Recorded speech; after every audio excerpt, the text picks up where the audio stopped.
Kalau kita bicara bisnis, ada satu hal yang nggak bisa dihindari. Tarik-menarik antara risiko dan imbalan. Setiap peluang yang kelihatannya besar, pasti datang sepaket dengan potensi kegagalan yang sama besarnya.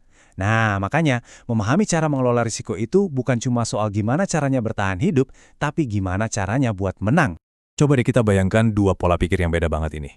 Di satu sisi, ada karyawan yang tujuannya cari stabilitas, gaji bulanan yang pasti. Mereka kan nggak terlalu pusing sama risiko-risiko besar yang dihadapi perusahaan. Tapi di sisi lain, ada pengusaha yang dunianya ya isinya risiko. Setiap hari itu isinya menimbang peluang, ngukur untung rugi, dan yang paling penting, berani ambil langkah meskipun hasilnya nggak pasti. Analogi ini benar-benar ngena banget. Coba pikirin deh, resiko itu kayak energi. Nggak bisa kita hilangkan begitu saja, tapi bisa kita pindahkan. Jadi ini bukan tentang lari dari resiko, tapi tentang gimana kita ngelolanya dengan pintar. Pertanyaannya bukan lagi gimana cara menghindari resiko, tapi resiko ini mau kita transfer kemana? Oke, ini dia peta perjalanan kita. Kita bakal mulai dari memahami dunia seorang pengusaha. Terus kita definisikan apa sih sebenarnya resiko bisnis itu. Baru setelah itu kita masuk ke solusinya. Enterprise Risk Management atau ERM. Kita akan bongkar tuntas cara kerjanya, gimana cara bangun budaya sadar risiko, dan di akhir kita bakal lihat gimana risiko justru bisa jadi senjata rahasia untuk menang. Oke, kita mulai dari bagian pertama, realitas orang pengusaha. Inilah yang ngebedain kerja kantoran biasa sama membangun bisnis dari nol. Buat mereka, resiko itu bukan pilihan, tapi teman seperjalanan yang selalu ada setiap saat. Baik, kita semua setuju kalau resiko itu pasti ada.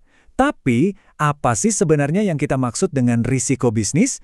Yuk, kita coba definisikan bareng-bareng tantangan ini biar lebih jelas.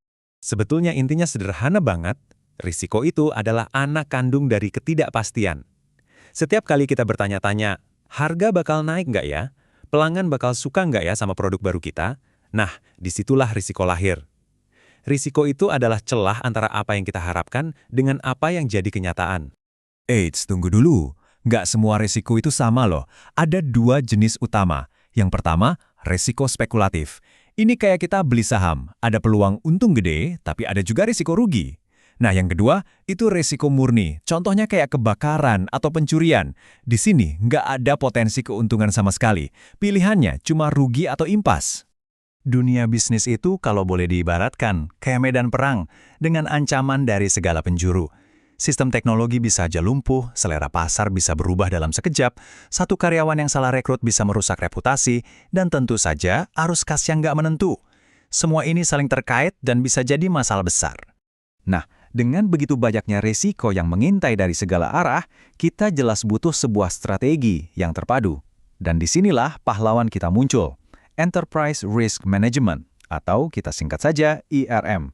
ERM itu bukan cuma soal bertahan. Ini adalah sistem yang dirancang supaya perusahaan bisa berkembang. Kata kuncinya ada di sini nih, memaksimalkan nilai perusahaan.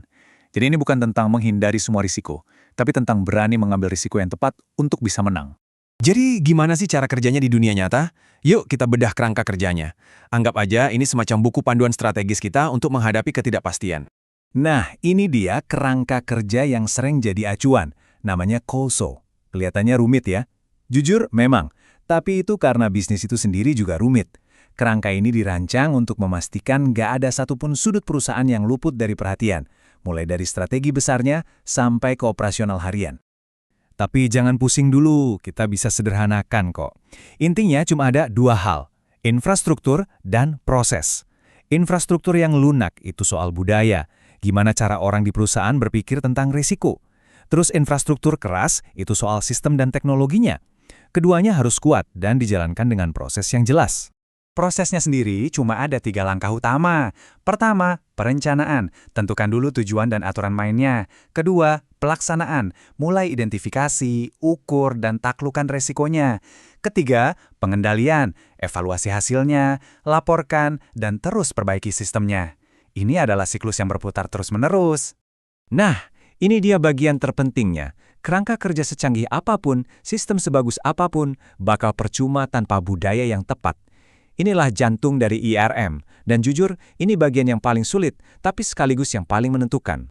Manajemen resiko itu bukan tugas satu departemen saja. Ini harus jadi bagian dari DNA perusahaan, menyatu dengan strategi dan operasi sehari-hari. Setiap kali mau ambil keputusan besar, pertanyaan pertama yang harus muncul adalah, apa risikonya? Terus, gimana cara bangun budaya ini? Gampang, mulailah dengan mengajukan pertanyaan yang sulit. Misalnya mau luncurin produk baru, jangan cuma tanya produk ini keren nggak, tapi tanyalah lebih dalam. Apakah ini sesuai dengan strategi kita? Apa aja yang berpotensi gagal? Terus rencana cadangan kita apa? Dan inilah puncaknya. Tujuan akhir dari semua ini, tujuan akhir IRM, itu bukan cuma buat bertahan, tapi justru untuk menyerang. Ini tentang mengubah resiko dari sesuatu yang ditakuti menjadi senjata untuk memenangkan persaingan. Jadi poin terpenting yang harus kita ingat adalah ini, perusahaan-perusahaan hebat itu tidak menghindari resiko, mereka menaklukkannya. Dengan IRM yang baik, Anda bisa mengambil resiko yang lebih cerdas, membuat taruhan yang lebih terukur, dan pada akhirnya mengalahkan pesaing Anda. Sebagai penutup, saya mau tinggalkan Anda dengan satu pertanyaan untuk direnungkan.